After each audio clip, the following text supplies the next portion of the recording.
अस्सलाम वालेकुम friends, welcome back to Top Smarties. Drama serial में मंटो नहीं हूँ, जिसमें फरहाद दिल के हाथों मजबूर मंटो के घर पहुँच जाता है कि बस किसी तरह से महमल के दिल में मेरी मोहब्बत डाल दीजिए, मैं उससे शादी करना चाहता हूँ। तो मंटो कह देता है उसकी मंगनी तो हो चुकी। तो ऐसे में फरहाद मुस्कुराने लगा, टूट भी तो सकती है। आप जानते हैं 70 साल की दुश्मनी है हमारे ख़ानदान में, अगर हमारी शादी हो जाएगी तो ये दुश्मनी ख़त्म हो जाएगी और सोचिए आपको कितना सवाब मिलेगा। ऐसे में मंटू को वो धमकाता है कि अगर आपने ऐसा नहीं किया तो मैं बहुत बुरे से पेश आऊँगा। अब तो मंटू को समझ आ गई कि ये डाउन टू अर्थ बंदा है ही नहीं। दूसरी तरफ मारिया काफ़ी परेशान है कि बड़ा टाइम हो चुका है, फरहाद मंटू सर के घर पर है, ऐसे में मुझे जाकर देखना चाहिए। अभी वो ये सोच रही थी, अभी वो मंटू सर की दहलीज पर आई ही थी कि फरहाद यहाँ से वापस जाता हुआ दिखाई दिया। तो मारिया की जान में कुछ जान आई, जल्दी से अंदर जाकर पूछा कि वो क्या कह रहा था, क्या करने आया था।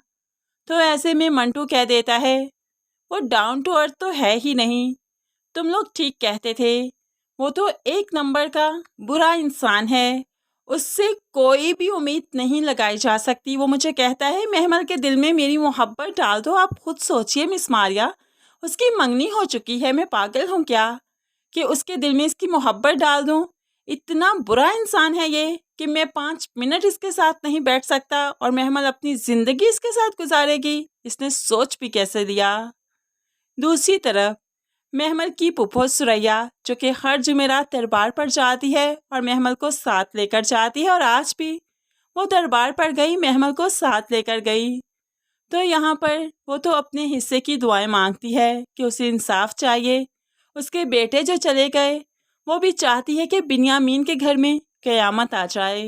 लेकिन फिर महमल को तो समझ ही नहीं आ रही कि वो क्या दुआ मांगे, क्योंकि दुआ भी शायद उसने अपने बाप की मर्जी से ही मांगनी है, इसीलिए तो वो दुआ के लिए भी चुप ही रहती है, गुमसुम सी रहती है। लेकिन है इसी दरबार में इसी वक्त फरहाद साहिब भी आ गए, जिन्हें मालूम ही था कि हर जुमेरात पर सुरैया यहाँ पर आती है और महमल के साथ ही आती है। तभी तो महमल से मुलाकात करने वो पुप्पो जी के पास आए और कहने लगे, कैसी हैं पुप्पो जान आप, आपने अपनी दुआएं मांग ली, क्या रब से इंसाफ मांगा है या दोस्ती की तलब की है। तो पुप्पो कहने लगी, तुमसे मतलब, तुम्हें क्यों बताऊं। तो फरहाद कहने लगा, आपकी मुश्किल आसान करने आया हूं, क्योंकि अगर आप दोस्ती चाहती हैं तो इस नाराज़गी को रिश्तेदारी में बदल लेते हैं ना। महमल का हाथ मेरे हाथ में दे दीजिए तो खुद ही दुश्मनियां ख़त्म हो जाएंगी। यहाँ पर पुप्पो परेशान, मैं क्यों चाहूँगी ये दुश्मनी ख़त्म हो, मैंने अपने बेटे वारे हैं, अपने बेटे कुर्बान किए हैं, जब तक बिन्यामीन की तरफ से कोई कुर्बानी नहीं होती मैं दोस्ती नहीं चाहती। ये कहते हुए पुप्पो घर आ गई।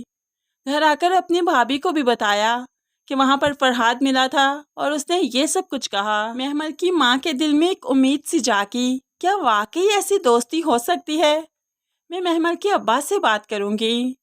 अब खाने की टेबल पर महमल की वालदा हिम्मत करते हुए महमल के अब्बा से बात करती है कि अगर हम महमल की शादी बिन्यामीन की तरफ कर दें तो क्या ये दोस्ती में बदल नहीं सकती। अगर रिश्तेदारी हो जाए क्या हमारी दुश्मनी ख़त्म नहीं हो सकती।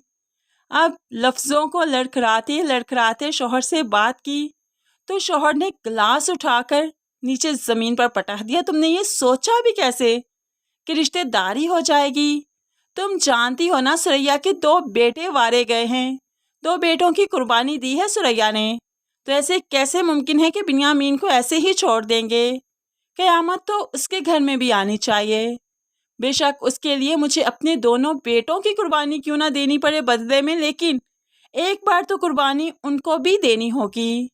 यहाँ पर माँ कांप चाहती है कि मैं अपने बेटों की कुर्बानी दूँ। तभी तो फौरन से बेखौफ होकर बोल बैठी, सिराज साहिब आप गलती पर हैं, आपके 2 बेटे मुकम्मल नहीं, मालूम नहीं कि एक तो अपाहिज है, भला बिन्यामीन उस बेटे का क्या ही करेगा जो अपनी मर्जी से चल फिर नहीं सकता, खाना नहीं खा सकता, इवन के कपड़े तक नहीं बदल सकता, बाथरूम में नहीं जा सकता। बिन्यामीन को उस आधे अधूरे बेटे की क्या ज़रूरत। अगर आप दोस्ती की तरफ आएंगे तो वाकई سب کچھ ٹھیک ہو جائے گا، ہمارا بیٹا بھی جیل سے رہا ہو جائے گا۔ لیکن سراج صاحب کسی بھی طور یہ دوستی نہیں چاہتے، اور دور کھڑی محمل تو صرف انتظار کر رہی ہے کہ کون سا حکم سنایا جائے گا۔ اسے اس کے منگیتر کے ساتھ ہی شادی کرنی ہوگی یا کوئی نیا منگیتر بنایا جائے گا، یعنی کہ فرحات، کیونکہ یہاں پر عورتوں کی اپنی مرضی نہیں چلا کرتی، عورتیں تو مردوں کے فیصلوں کی محتاج ہوا کرتی ہیں۔ اور بس یہاں پر محمل کھڑی بھی فیصلے کا انتظار کر رہی ہے کہ آخر اسے زندگی کس کے ساتھ گزارنی ہوگی۔ دوسری طرف فرحات کی بہن اسے سمجھاتی ہے کہ انگاروں سے کھیل رہے ہو، بہت برا حال ہوگا، پلیز محمل کی محبت کو دل سے نکال دیجیے بھائی۔ تو بھائی کہنے لگا، کیسے نکال دوں؟ تم جانتی نہیں، لاہور کی صبح تو ہوتی ہی محمل کی وجہ سے ہے۔ اس کے حسن کو دیکھ کر ہی تو سورج اتنا چوپن میں آ کر جگمگاتا ہے، اور تم کہتی ہو میں اس سے بھول جاؤں؟ ہو ہی نہیں سکتا، یہ ممکن ہی نہیں۔